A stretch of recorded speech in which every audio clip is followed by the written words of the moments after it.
this meeting to order. Stand for the Pledge of Allegiance.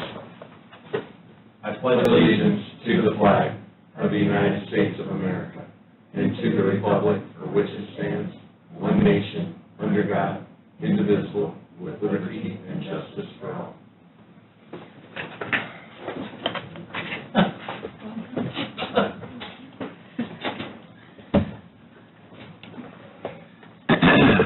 Good morning. This is the special Porter County Board of Commissioners meeting on Tuesday, July 17th, 2018. We're going to move right into first thing on our agenda here, and that is Porter County Expo Center renovation project. And first up, we'll have Skillman Corp. To come forward to present contract award recommendations for the Expo renovations. Morning, gentlemen. Morning. Good morning. Thank you, Commissioners. In front of you, you should have an award recommendation for the Expo Center renovations. As you're aware, on July 10th, we opened bids. We had received a total of 28 bids for 8 bid categories, so that represents an average of approximately 3 to 4 bids per bid category. Today, we're recommending awarding on the low base bid. I'll briefly go through that. Bid category number 1 is the general trades. That will be awarded to Pangier Corporation in the amount of $796,959. Bid category number 2 is roofing to EC Babilla in the amount of $230,645. Bid category number 3 is metal studs and drywall to Pangier Corporation in the amount of $398,792. Bid category number 4 is flooring, Midwest Tile and Interiors in the amount of $322,638. Bid category number 5 is painting and wall covering to Oosterbaut & Sons in the amount of $136,900. Bid category 6 is plumbing, Keogh Mechanical in the amount of $41,389. Bid category number 7 is mechanical, D.A. Dodd in the amount of $722,223. And bid category number 8 is electrical to Continental Electric in the amount of $554,150 for a total value of $3,203,696. After we did receive bids, we performed scope reviews of the apparent lows just to make sure that they had a clear understanding of the documents, clarifications, overall expectations of the drawings and specifications, and everybody had included what we anticipated and expected in their bids. For bid category number 7, specifically the mechanical, I will point out that we did receive a letter from Mechanical Concepts. They were contending the actual process for awarding the mechanical units, the air handling units. Just so everybody understands how that worked, try to stay as brief as possible on it. There were 3 manufacturers listed in the specifications for the air handling units. Those manufacturers were Aon, Carrier, and York. 4 of those units are larger units that were specifically included in the base bid. Aon was the manufacturer that was included in there. We did confirm that with all 3 of the mechanical contractors that bid that, those being Mechanical Concepts, D.A. Dodd, and Arctic.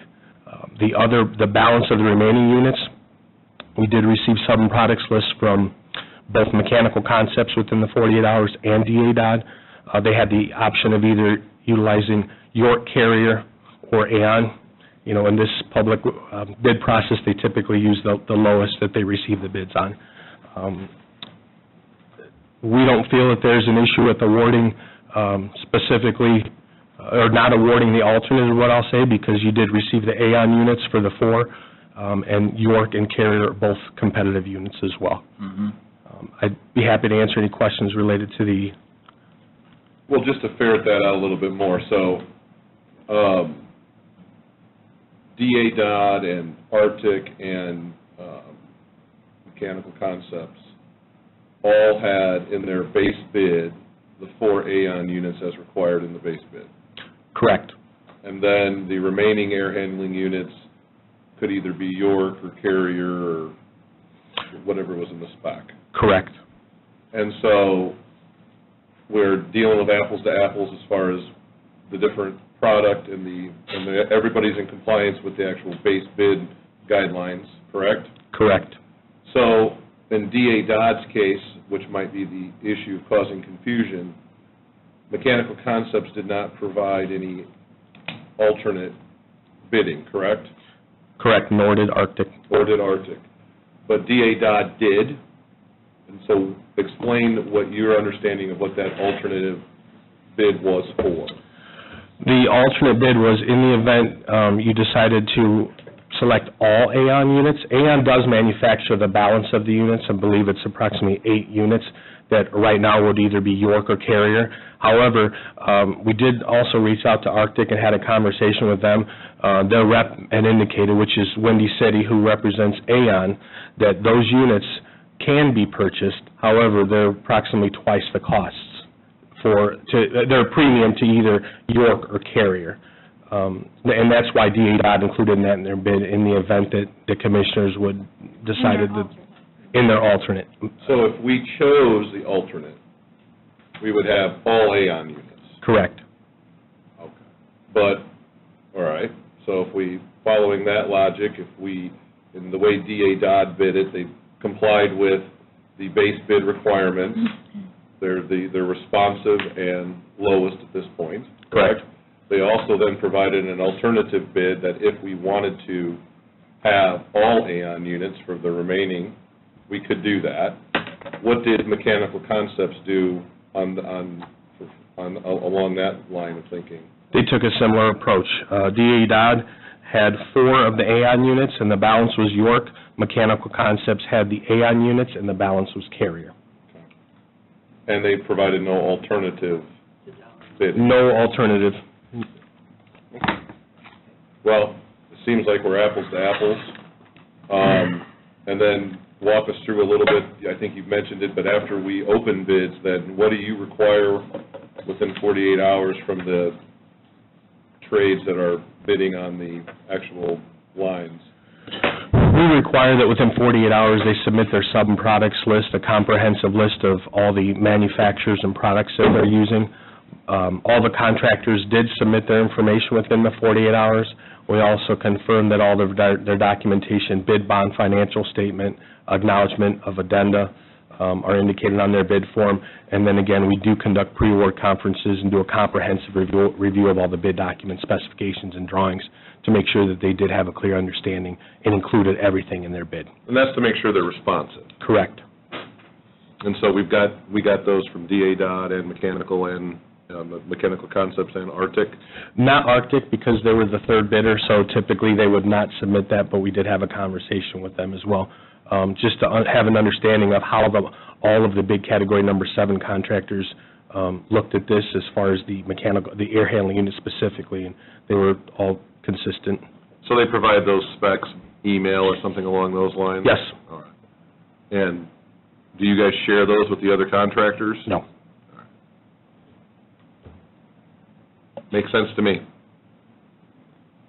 I would just like to make the point that Laura and I and Scott were sitting in all these meetings when we were developing our bid packages, and we went out of our way to make sure that there wasn't proprietary equipment on any of these jobs.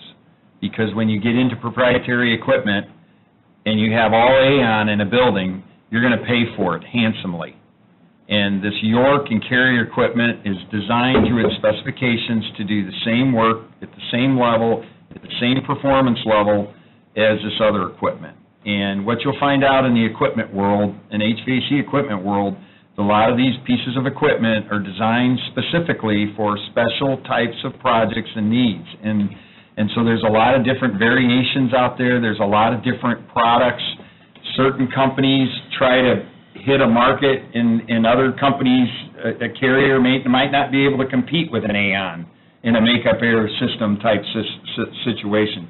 Having known this, being in the construction business and having, going out and developing these bid packages, we wanted to make sure that we had competition, not only at the bidding not just on the labor and materials, but also on the equipment. We wanted to create a competitive environment to get good bidding on the equipment, too. So as far as I'm concerned, the result of what we have is what we initially sent out to accomplish. So, you know, it's Mechanical Concepts' prerogative, but as far as I see it, we're getting what we wanted, and that was good competition and good pricing. I'd also like to add, too, that based on our guidance in our bidding of where we thought this project would come in, just on the base bid alone, we're coming in right around, what is it, under $85,000. So based on what we guided on, and versus what the numbers came back in on base bids, we're $85,000 below bid. So there's a lot of good news here. We're off to a good start, and I think we have, you know, York, Carrier, Aon, they're all excellent, all top-level pieces of equipment, so I don't think that we're going to go bad on that. And I'd also like to let everybody know is that when we sat down and specified all this equipment, our Buildings Facilities Department were involved in that too, because they're the ones that are going to have to maintain this stuff for the next 20 years. So I think we've had all hands on deck here, and I think we've looked at this thing the right way, and so I feel very comfortable in moving forward. My question to Attorney McClure is, do we award this all at once, or do we award this individually, or how do you want to go about this? If the commissioners, if the motion were to be to accept the recommendations that Skillman has provided, I believe we could do it in one motion. Oh, okay. So, that's what's in front of us. Do I need to read them all off, or is it already in the record? Let's read them off. I'd like to thank all the people who put bids in, because we did get the competition we wanted, and I think we've got a really, really good plan moving forward here. I'll make the motion to approve the base bids for General Trades, Pangier Corporation at $796,959. Roofing, E.C. Babilla, $230,645. Metal, Studs, and Drywall, Pangier Corporation, $398,792. Flooring, Midwest Tiles and Interiors, $322,638. Paint and wall covering, Osterbahn and Sons, $136,900. Plumbing, Keogh Mechanical, $41,389. Mechanical, D.A. Dodd, $722,223, and electrical, Continental Electric, $554,150, for a total cost of $3,203,696. Thank you, Commissioner Blaney. So we have a motion on the floor. I will second it. So we have a motion and a second. All of those in favor signify by saying aye. Aye. Pose same sign. Motion carries. August 8th, here we come, right? Right. So let the fair begin, Lori Daly. If you gentlemen would stay up here as we get into announcement of the next thing on the item, which is the bid package. We're basically announcing today the advertising for bid package number 2 for the Valparaiso Courthouse. Could you guys give us a little brief overview of what that bid package is, the second bid package? We're already going on bid package 1. We're mobilized. Correct. So this is the next bid that's coming out. So give us a little briefing on what that bid package is. Thank you, Deon. Sure. Brief snapshot of the courthouse bid package number 2. It's going to include updating some of the finishes in the restrooms on the interior of the building.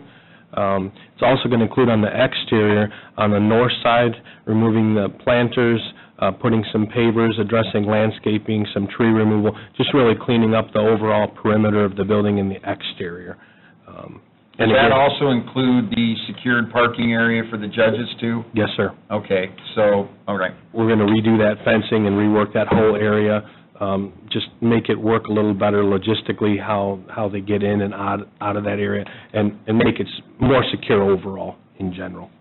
So, based on our schedule, this bid package 2 is announced today. When do we see accepting bids? What's our schedule for that? Sure. It's anticipated we'll receive bids on August 7th, and then we'll come before you on August 14th to award. Okay. and then start construction by the time we issue notice to proceed and contracts, first week of September. Okay. So we're going to have a commissioners meeting August 7th and August 14th. Correct. Correct. All right. So we'll have a special meeting where we open bids, and then a week later, we'll award. Correct. If everything's okay. Okay. And Deanne, we've done that announcement, but I think you have an update for some more that are coming down the pike, and while we're here, you might as I well. was just going to ask. Okay, good. Thank you. Sure. More great news. I'll touch on a few more milestone dates. The North Annex, bid package number 1, and what we're doing is there's going to be 2 bid packages, bid package 1 and bid package 2. Bid package 1 really includes some site work, utilities, structural steel, the shell and the core overall, so we can get started this fall. It's anticipated that we'll advertise and documents will be available for that project around August 20th, and then we'd come before have a commissioners meeting on September 11th, and then award contracts, if everything comes in well, on September 18th, in anticipating of starting construction October 1st for that project. And then the bid package 2, which would be the balance of that, which we're currently working with the design team on that, issue documents in December of this year, and then receive bids, I don't have a firm date yet, but we'd receive bids in January and then award in January and start construction in February. for Is project. that the same for the dual building with Portage Township? That's the same bid packages? Yes, sir. Okay, so that's 2 buildings in that bid package. Gotcha. Correct. Excellent. I would also like to announce to everybody, and for the record, that right now, based on our schedule, when we started this capital improvement plan, we're basically right on schedule. We're hitting all of our dates, we're hitting all of our milestones, thanks to these gentlemen, thanks to us for attending many meetings, but I'm proud of that, because this is a lot going on for 3 part-time commissioners, and it's a lot going on, but I'm just very proud that we're maintaining our schedule, and Thank you, Scott. and Scott too, he's been right with us. So it's a lot to keep grinding and keep moving forward, but we're up to it, and we're gonna keep pushing, and hopefully the numbers are gonna keep getting better. So that's what we're all about here. So, good news. Anything else you gentlemen like to add? I'd just like to thank the commissioners and their staff for their patience. You're right, there are several meetings. It's just part of the process, Yep. but as you can see on Expo, we did receive 28 bids. I mean, the process works, multiple bid categories, and that's in a project that's under your budget, Yep. so, Yep. Oh, okay. Thank you, gentlemen. thank you. Have a great day. Too. Thanks, Scott. Thank you, Scott and Deanne.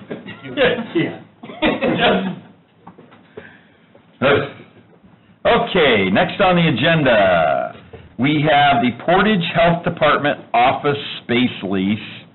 As some of you may or may not know, the county has been dealing with our health department location, which is in Portage, North County Health Department space, and the buildings that we just talked about that we're going to be going out to bid on in Portage here in the next several months. Actually, the second building will be the building where the health department will be going. But while we have to build their space, they don't have anywhere to be. So what we're going to do here is look at maybe extending this lease for however long we need to stay them in there until we get the new building done and can move them over. The first thing that we're going to talk about on this lease, since that seems to have the eye of many people out here on how the county handles leases now, we requested from our county assessor a rental analysis for this building in this location in Portage. And out of that rental analysis, Scott, you want to give us a little bit of a range on what we're looking at here, and to see if we're within market. So I reached out to our Porter County assessor, provided him with the lease, and asked him to do a rental analysis. He did provide one an email, and I provided that to all the commissioners. This is a gross lease that we would have with Porter Hospital. It's $21.92 per foot. That does include utilities and taxes, et cetera, are being paid as part of the lease payment. I provided that to the assessor. The assessor then went out and found a few rental comparables of medical use buildings, and ultimately his opinion is that a fair range for medical office space would be from $20.50 to $29.50 per square foot. So our lease at $21.92 per foot falls within his proposed acceptable range. I would also point out that as part of the negotiation on this lease, since we don't have a crystal ball and know exactly when the health department would be able to move into the new space that's being built, we were a little shy on giving another year's lease and having us until August or September of next year. So we were able to negotiate with the hospital a 90-day early termination. Basically what that means is that at any point in time when we start to see how things are shaping up out there and we start to get that time horizon that we know when the health department would be able to move, we would be able to give 90 days notice and be able to vacate the space and not be liable for the lease moving forward. And ultimately this is where the Portage Health Department is currently residing. It has been residing. Last year at this time, we knew we were working on the capital plan and did not know exactly when this building would be done at that point. So we only did 1 year's lease last year for an amount that was slightly lower than this year's amount, but very small increase from year to year, and we also have the 90-day window. Yeah, so we're on the low end of the spectrum, and we're on a 1-year lease, which also plays into the lease rate too. I mean, the longer your term. So I think we're well within our range here to put this to bed and get this done. So with that, I'm going to go ahead and make the motion to award the First Amendment to the medical office space lease for Porter Hospital in the Porter County Health Department at 3630 Willow Creek Road in Portage. We have a motion and a second to approve and award the First Amendment to medical office space lease with Porter Hospital and Porter County government. All those in favor signify by saying aye. Aye. Pose same sign. Motion carries. So that's done. And then next on the list is we have Commissioner's Certificate Sale discussion. I'm going to turn that over to Attorney McClure. So when we were going through the process leading up to the certificate sale, we did produce and pass a resolution to remove certain parcels from the certificate sale and to have those potentially given to different departments, either within our local county government or within other municipalities, whether that be a conservancy district and or another city or town. That passed. In the meantime, what we've done is some issues came to light, and we went back and had the auditor's office, and they fully cooperated and got the work done and went through that parcel list to make sure that the assumption of the commissioners at the time and myself was correct, that these properties had been on several tax sales and were failing to sell for one reason or another, and therefore kind of giving the underlying justification for moving forward with getting these pushed out to local municipalities or to our own local departments.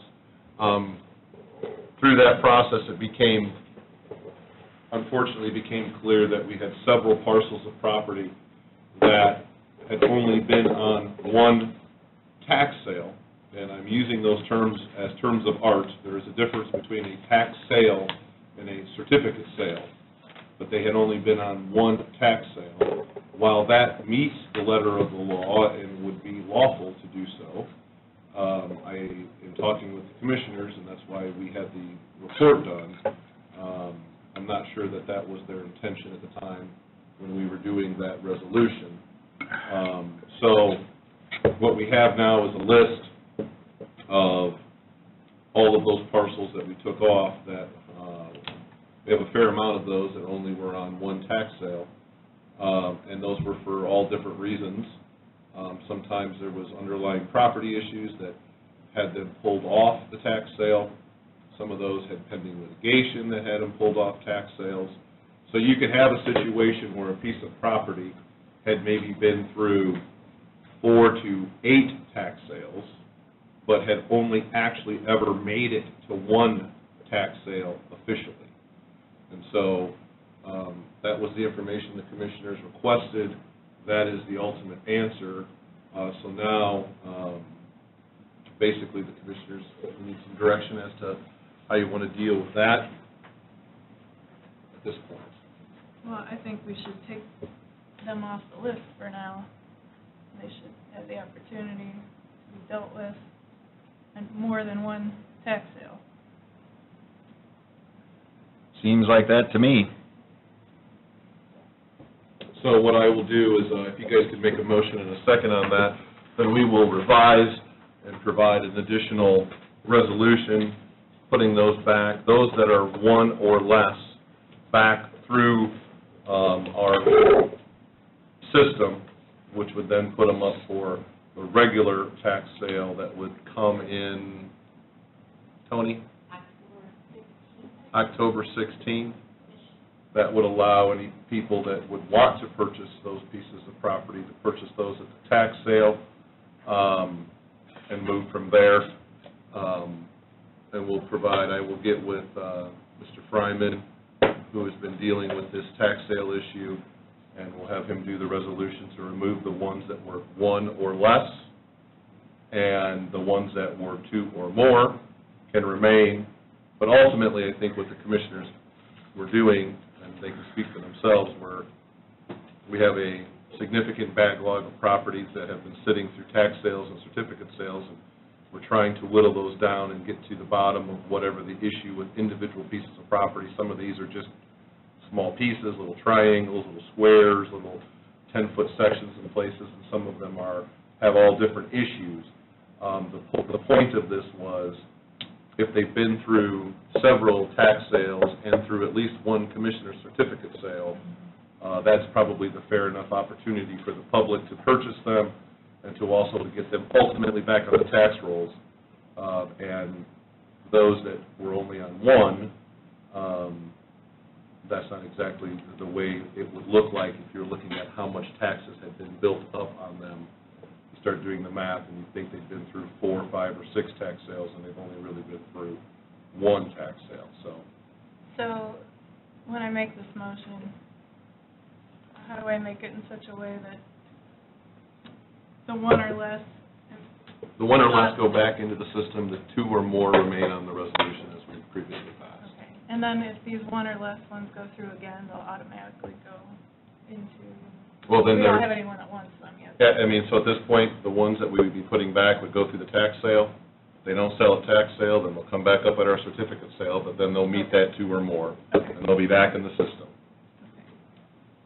Will this resolution have parcel numbers on it too? Yes. So they will attach to the resolution once, okay. I don't have the parcel numbers. No, We're gonna follow- we're moving it to create a resolution. Okay. And then once we get the resolution drafted, then we'll add the parcel numbers to that resolution. Okay. Right? Yes. Thank you. I'd like to make a motion. Are we amending the resolution, or are we making it? Yes. Should be an To amendment. amend our resolution, what's the right way to say this? To remove any To property. remove any properties from the resolution that have only been at one tax sale or less, and to keep any that have been through 2 or more tax sales as part of the resolution. Second. So we have a motion and we have a second for an amendment to the tax sale, property tax sale. And would this then be at the this would be on the August 14th agenda? And we'll start the process of putting them back, and then there'll be, for the tax sale coming in October 16th. So will this be 2 readings? Nope. So the amendment would be passed at the August 14th meeting? Correct. Gotcha. All right. Motion and a sec. All those in favor signify by saying aye. Aye. Pose same sign. Motion carries. And we'll see that on the August 14th agenda then. Correct. Good. All right. I think that brings us to the end. Anybody wishing to address this board? All those, okay. This board stands in recess.